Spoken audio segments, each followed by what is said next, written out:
ya tuli wano tutikula omuzigo motoka yaffe so oh my goodness kamawo omukisa omukolo guno ku Manchester Lydia.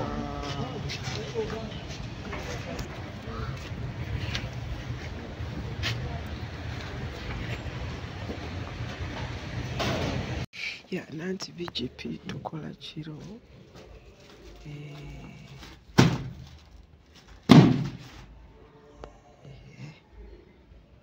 izo zimanya baziyita aziyita drapes mpya. So tuli wano tutegeka omukolo, tuli wano tuseetinga abaana bange bali mu kukola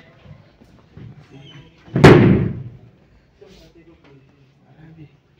So tuli mu kukola, tuli eno ku Sheraton. Abaana mubalaba tuli mu kukola, tuli kusaaga, ffe tukola kiro, so kakati eno Sheraton tuli eno nagira kugamba biki ffe tuli eno waliyo ebintu byaffe byonna twategese wano bodi zaffe zonna ebintu byaffe byonna twategese wano. BGP events bana abatuwa emirimu mwebale nnyo, mwebalire ddala, tusiimira ddala era naffe twajja kukola BGP events katukole ate munange mukama bwakuwa ekyokukola ataakole n'okulya taakole taalyenga naye nga ebintu byonna tubino omukolo tugukolanga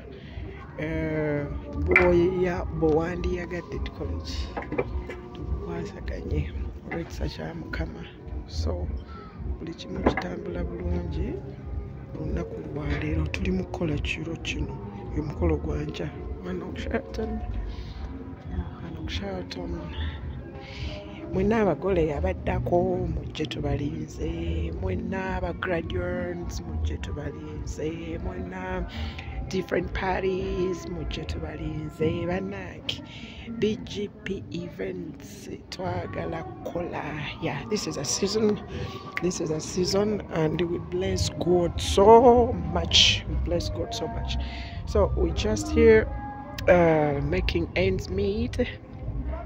Yeah, to you all who want our work, you can page us on Zillow +256 703 35 60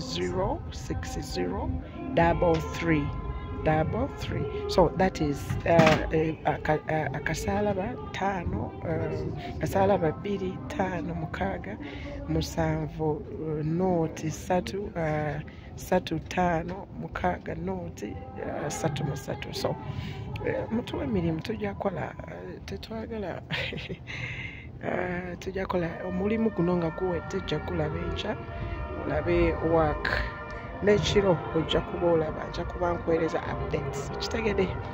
Yes, this is the work in Jesus' name.